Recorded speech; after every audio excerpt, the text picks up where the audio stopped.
I never imagined that a regular Tuesday evening would become the turning point of my entire life. My name is Vanessa Thompson, I'm 32 years old, and I had what looked like a normal, comfortable life. I live in a quiet suburban neighborhood just outside a mid-sized American city. My husband, Matt, was 34, kind-looking, easygoing, and until now, I believed him to be honest and faithful. My mother, Carol, in her late 50s, had come to visit us for the weekend. On the surface everything seemed fine. But beneath that calm surface, a storm was brewing. I remember that day clearly. The spring air was warm, sunlight streaming in through our living room windows. I'd just got home early from work, our dishwasher humming, coffee still warm in a mug. Matt greeted me with a smile and a hug. "Hey, honey," he said. "Mom's coming by in about an hour." He sounded cheerful. I nodded, set down my bag, gave him a quick peck on the cheek, and began prepping tomorrow's breakfast while he changed clothes. It felt like any other evening, domestic, safe, familiar. When my mother arrived, I was pleased. She's always been lively, full of energy, someone I could lean on. We hugged at the door. She entered our home with a bright greeting, carrying a small gift, my favorite scented candle. We chatted easily in the kitchen as I finished dinner, the smell of roasted vegetables filling the air. Matt and Mom were laughing together, and I felt content. I told myself I was lucky. A loving husband, a supportive mother, our little home filled with light and promises. But beneath that sense of contentment, I must have missed tiny signals. Maybe I missed the way Matt looked at her sometimes, just a little too fondly, or how Mom lingered in hallways a moment longer than necessary. I didn't think anything of it. Love, after all, is trusting. And I trusted them both. Dinner was simple. Grilled chicken, vegetables, mashed potatoes. I served it and we all sat at the table. Conversation flowed. Mom asking about my job, Matt telling stories about the office, me laughing. The evening continued seamlessly. After dinner, we moved to the living room for coffee and dessert. I sat between them on the couch, Matt on one side, Mom on the other. I remember smiling at them, my heart full of comfort. I believed we were just a close family enjoying time together. Later, when Mom excused herself to freshen up and I returned to the kitchen to retrieve more coffee, I noticed something strange. The hallway light to our guest room was left on even though no one should have been in there. I paused. A faint murmur of voices floated towards me. I assumed it was Mom and Matt discussing something casual, so I didn't think twice. But when I came back with the coffee, I found the guest room door slightly ajar. I frowned. Curiosity sparked. I walked closer, quietly, and peered inside. What I saw slapped my sense of reality.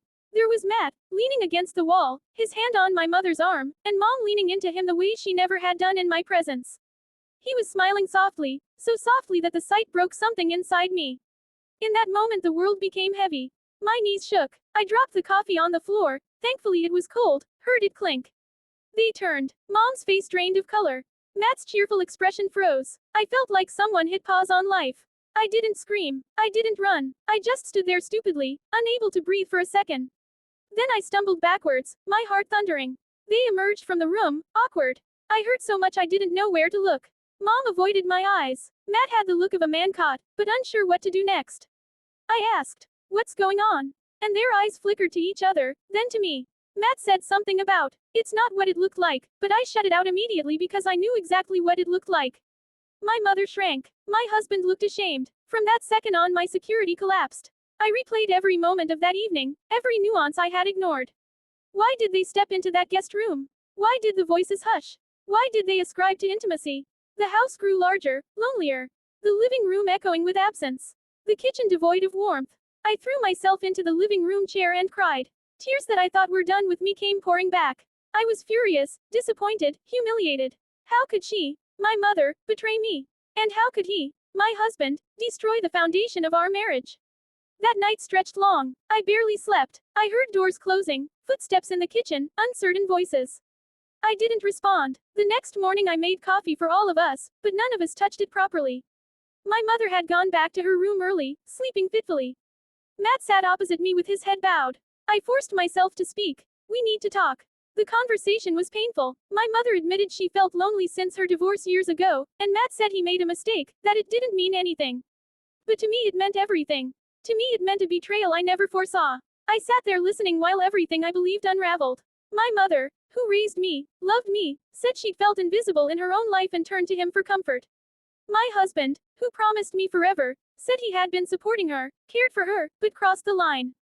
Their words sounded hollow. They couldn't fix what they broke. I felt waves of shame. What did they think of me? What did they do behind my back? I thought of the little moments. Her visits, their laughter, the time I left them alone. I thought, was I blind? Did I miss all the signs? Anger surged inside me, but I also felt profound sadness. I realized I was grieving not only for my marriage, but for my childhood, for the version of my family I believed was strong. In the following week I moved out temporarily. I packed a bag, stayed with a friend, trying to think. I would wake at night, replaying that hallway scene, my mother's grief, Matt's remorse. I cried myself to sleep and woke tired, numb. I told myself I was doing the right thing, giving them space to sort themselves. But really I was scared of being forgotten, of being replaced. During those days I found small glimmers of strength. I visited my favorite coffee shop, sat with a notebook, wrote my feelings down. I freed myself from the roles, wife, daughter, fixer. I simply became me again. I realized my marriage had been comfortable, but not deeply connected.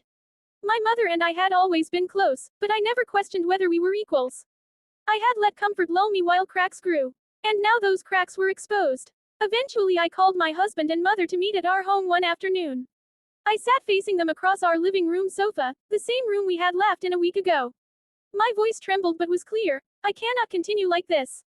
I need honesty, boundaries, healing. Maybe one day we can rebuild something, but not now. My mother's eyes filled with tears. Matt leaned forward, asked for forgiveness. I nodded, told him I heard him, but I needed time I didn't know I had left. I stopped seeing my mother for a while. I unfriended her on social media, avoided calls. I refused to be comforted until I comforted myself. I stopped thinking of myself as the victim. I began thinking of myself as a survivor. Because I had been betrayed, but that betrayal didn't define me. It challenged me. I accepted I could cry, I could feel lost, but I could also choose a path out. My husband and I separated. Temporarily, he moved out to a spare apartment. I stayed in our home. I changed simple things, rearranged furniture, repainted a wall. I reclaimed my space, and in doing so, I reclaimed myself. Every morning I made my bed, cleaned the kitchen, watered the plants. I cooked dinners for myself, alone, at first. I took long walks in our neighborhood. I met new people at a book club. I learned that my life was more than what happened to me. Months passed. My mother reached out with letters and phone calls. She wrote long emails about regret, about how empty she felt when she thought of the damage she caused. My husband attended therapy, shared his sessions with me. I listened, I asked questions, I felt skeptical. Then I felt cautious hope. Because healing isn't quick, and rebuilding trust isn't a straight line. One evening, Matt knocked and asked if we could talk. I let him in. He sat in the living room, said, "I'm sorry doesn't cover it, but I will keep working." I said, "That's good. But I'm going to work too. On myself." He nodded. My mother knocked later and asked to come in for coffee. I said yes, but we met at a cafe. I listened as she told me she had started going to a support group for divorce survivors.